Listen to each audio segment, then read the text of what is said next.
I have to admit, when I first got the research for today, I thought I was looking at a Spotify playlist, not a manuscript. I mean, we've got Queen, Madonna, Bananarama. This isn't a music review, though. No, it is definitely not. Yeah. We're looking at Cruising Under the Stars, the 80s Jukebox Love Story by Rubén Suárez. And you're right about the playlist. The music isn't just background noise here. Not at all. The source material actually uses these 80s hits as like the architectural framework for the whole narrative. Which is such a bold move for a story that's set in, August 2024. It really feels like a collision of eras. On one side, you have this very modern, sweltering reality of Jacksonville, Florida. It's 90 degrees. Humidity is just off the charts. And on the other, you get this high-gloss, synthesized, almost emotional landscape of the 1980s. That tension is exactly what we need to unpack. Yeah, we're dealing with a text that's part autobiography, part fiction, and, part psychological case study on what happens when extreme luxury meets extreme desperation. Extreme is definitely the key word. This is not a subtle indie drama. Not even close. We're talking Bentleys, private jets, life-changing makeovers. But before we get distracted by all the glitter, let's talk about the mission of this deep dive. What are we actually trying to figure out here? Well, we need to analyze the dynamic between our two protagonists, Reuben and Kyle. On the surface, it looks like a standard a May-December romance, maybe a sugar daddy thing. Right. But the source material insists it's really a story about trauma and the specific healing power of literature and how being truly seen by another person can just rewrite your entire self-image. Okay, so let's meet the players. In one corner, we have Reuben Sandoval. He writes under the pen name Ayers. And the text spends a lot of time establishing him as this figure of just absolute success. Oh, absolutely. He flies private to Jacksonville. He drives a Bentley Bentayga S. He's wearing Anderson and Shepherd suits. He seems untouchable, seemingly, being the operative word there. Reuben is 50 years old. He's just bought a mansion in Deerwood. But the text makes it really clear that he is emotionally adrift. He's building this fortress of luxury, but there's nobody inside the castle with him. And this is where the source material does something really interesting. It doesn't just tell us he's lonely. It shows us this humiliating failure right at the start. The Colin situation. Before he even meets the main love interest. It's a crucial scene for understanding the stakes. Reuben drives his Bentley to a mall to meet Colin, a guy he's been chatting with online. And Colin has given him this sob story about needing a phone, and Reuben intends to buy it for him. Well, let's just pause on that for a second. That is already a huge red flag. It just screams transactional. Totally. It sounds like he's trying to buy a connection. Exactly. And it completely blows up in his face. He catches Colin at the counter buying the exact same phone with another older man's credit card. Oh, no. It's a scam. It's awkward. It's pathetic. And you can just feel how deeply painful it is. So why include that? Why would you start a sweeping romance with this gritty little mall scam? To show us the cost of his loneliness. It strips Reuben of his author-god armor. It tells you this man is rich, yes, but he is starving for connection, and he is cynical because he's so used to being the wallet, not the person. He wants to be a savior, but he just keeps getting played. Precisely. Okay, so Reuben is cynical and vulnerable. Now, let's flip the script. Enter Kyle Speed. Right. Kyle is 21. He's a lifeguard and a waiter at an eatery. The text describes him as a supernova. Blonde, blue-eyed, physically stunning. But his reality is grim. So grim. He lives in a tiny little efficiency apartment. He's drowning in debt, and he is just barely holding it together. And they're meeting, the meet cute. It's not a fairy tale either. It happens in the dunes at Jacksonville Beach. Right. The whole context is cruising. Anonymous sexual encounters in public spaces. Reuben goes there looking for an escape, maybe a little danger to numb the sting from the Colin incident. Kyle is there. Well, we'll get to why Kyle is there in a moment. So they meet. It starts physical, anonymous, but then the source material throws in this curveball that just disrupts the whole power dynamic. I call it the literary twist. This is the moment the whole genre shifts. You expect Kyle, the broke lifeguard, to just be a pretty face. Of course. But suddenly, he starts quoting classic queer literature. He references Oscar Wilde.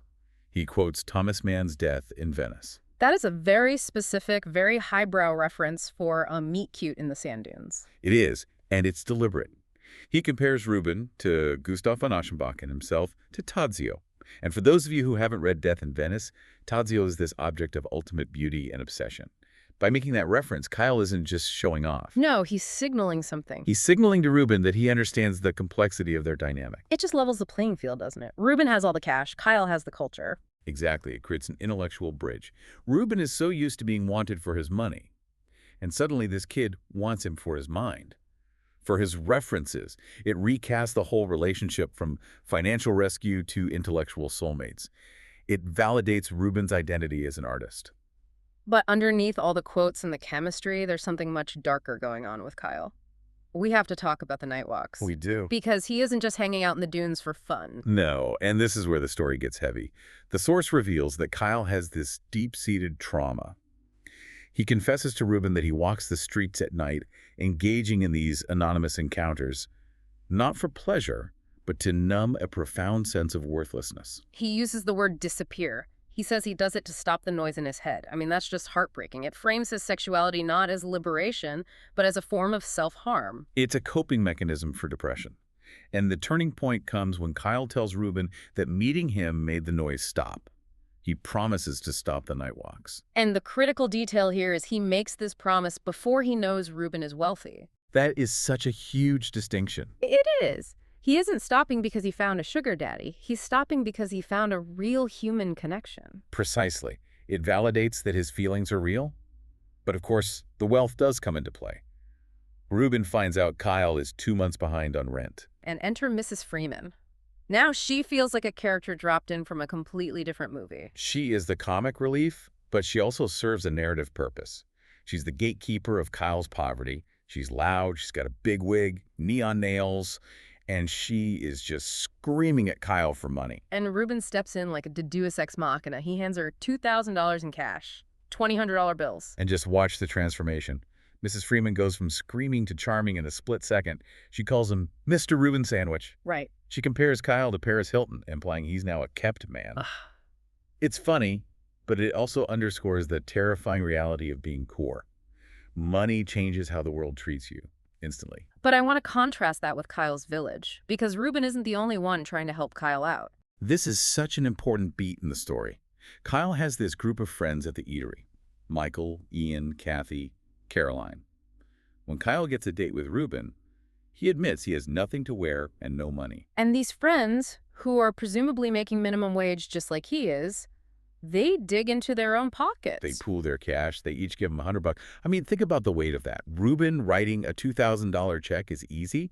That's pocket change for him. Sure. These friends giving $100, that's a sacrifice. It shows that Kyle isn't just this tragic figure waiting to be saved. He has a community. He's loved. Exactly. It grounds his character. And he even seeks spiritual validation. He runs to his priest, Father Leonetti, to confess his feelings. He's terrified he's doing something wrong. But the priest tells him to have patience and self-respect. It reinforces that Kyle is approaching this relationship with a pure heart. Okay, so he's got the blessing of the church and the blessing of the eatery crew. Now let's get to the montage, the makeover. The pretty woman sequence. It's the classic trope. Reuben picks Kyle up, takes him to the St. John's Town Center, and the credit cards just start flying. But I want to push back on this a bit. Is this just Reuben playing with a living doll? Is he molding Kyle into something he's not? The text argues the opposite. It says Reuben isn't changing who Kyle is, he's changing how Kyle is perceived. Specifically by Kyle himself. Look at the language used during the salon scene. You mean when the stylists are calling him raw? Exactly. They drape him in a gold cape. They treat him like a deity.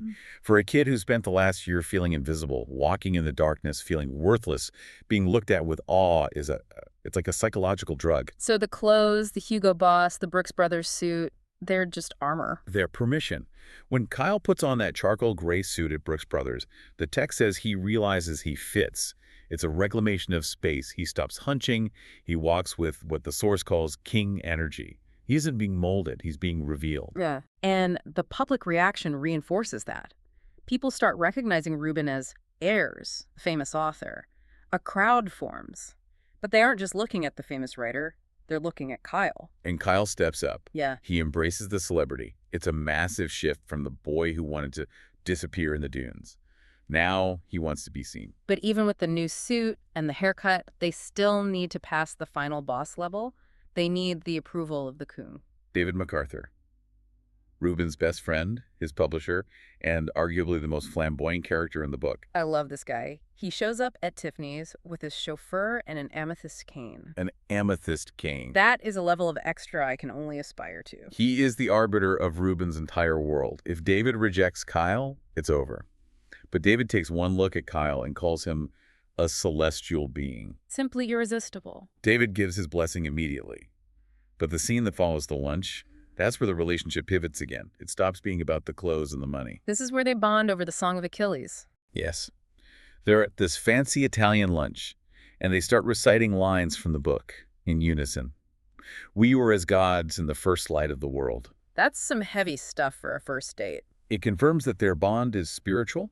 It balances out the shopping spree. If it were just the clothes, it would be shallow. But because they share this literary language, the text argues that their souls are knit together. Speaking of knitting souls together, we have to talk about the intimacy, because the source gets pretty detailed. But before that, there's a gesture that I think is really important, the roses. Right. On the way back to Kyle's apartment, Reuben stops at a Publix. He buys this massive bouquet of red roses. And this connects back to something he saw earlier. Right. It creates a perfect narrative loop. Earlier, Reuben saw a single, sad little rose in a vase in Kyle's depressing apartment. It symbolized Kyle's loneliness. Ah, I see. By buying the bouquet, Reuben is replacing that scarcity with abundance. It moves Kyle to tears. Right. Because, as he says, no one has ever given him flowers. And then they go back to Kyle's place. And the source describes the intimacy that follows as something completely new for Kyle. It's described as a mix of playfulness and reverence. There's a scene where they're dancing in the shower to an internal rhythm, but the key takeaway is the emotional novelty. Kyle references the Madonna song Like a Virgin. Which usually refers to, physical virginity. But here, He means he has never felt an emotional connection during sex before. His previous experiences, the cruising, the night walks, were all about numbing himself. This is about feeling. It rewrites his physical history. It reclaims his body. it's just a massive shift from where he was 24 hours ago. And that's the wild part, the timeline. Yeah, let's look at the clock here. This entire saga meeting in the dunes, the trauma confession, paying the rent, the makeover, the lunch, the declaration of eternal love, it all happens in about 36 hours. It fits that insta-love trope of the romance genre perfectly. It's a complete whirlwind. The source material ends on the morning of Friday, August 16th. They wake up and they decide to go on a road trip to Old St. Augustine. And Reuben is playing Boys Summertime Love by Sabrina. Just maximum 80s vibes. Maximum vibes. But if we step back and look at the mission of this deep dive, analyzing the dynamic, it raises some provocative questions. Like, is this actually healthy? Or is it just a fantasy? Well, it's certainly a Cinderella story. You have the savior Reuben who has the resources to fix every single external problem Kyle has. Debt, gone. Clothes, upgraded. Loneliness, cured. And Kyle fixes Reuben's internal problems. Reuben was lonely, cynical, feeling old. Kyle makes him feel young, desired, like a hero. Exactly. It's a symbiotic exchange. But the text really wants us to believe it's more than that. It wants us to believe it's fate. Kyle references the biblical story of Jonathan and David, saying their souls are knit together. He frames it as destiny. It's interesting because usually we would be cynical about the power dynamic, Right. the age gap, the wealth gap. Of course. But the source material works so hard to show us that Kyle has agency. He's the one who quotes the literature. He's the one who initiates the dancing in the shower. And he's the one who makes the promise to stop the night walks before the money comes out. We have to keep coming back to that. He connects with Reuben the man, not Reuben the bank account. Although, let's be honest, the bank account definitely greases the wheels of romance. It removes the friction of survival so they can focus on knitting their souls. It creates a safe container for the love to happen. Yeah. It's hard to quote poetry when you're worried about eviction. Reuben removes the worry, and Kyle fills the space with art. So we have a story that is part autobiography, part fiction, part musical playlist. It's trauma recovery wrapped in a Gucci suit. It's a celebration of the grand gesture.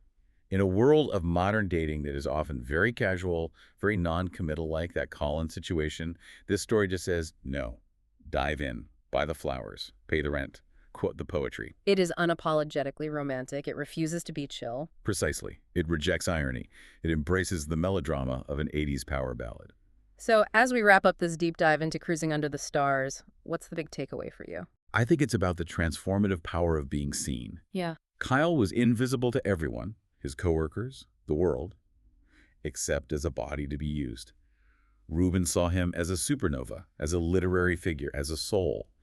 And that gaze transformed Kyle. And conversely, Kyle saw Reuben not as an old mark to be scammed, but as a Tadzio, a figure of desire. They reflected the best versions of each other back to themselves. They did. And that, more than the money, is what saved them both. I love that. And I'm going to leave you with a thought to chew on. We talked about the speed of this romance. 36 hours to forever. It sounds impossible. But ask yourself this. Does the money matter if the connection is real? Does the fact that Reuben solved Kyle's survival needs create a debt that can't be paid? Or does it simply clear the deck for love to actually happen? That is the question. Can you buy the circumstances for love, even if you can't buy the love itself? Something to think about the next time you're listening to Madonna. Thanks for diving in with us. Until next time.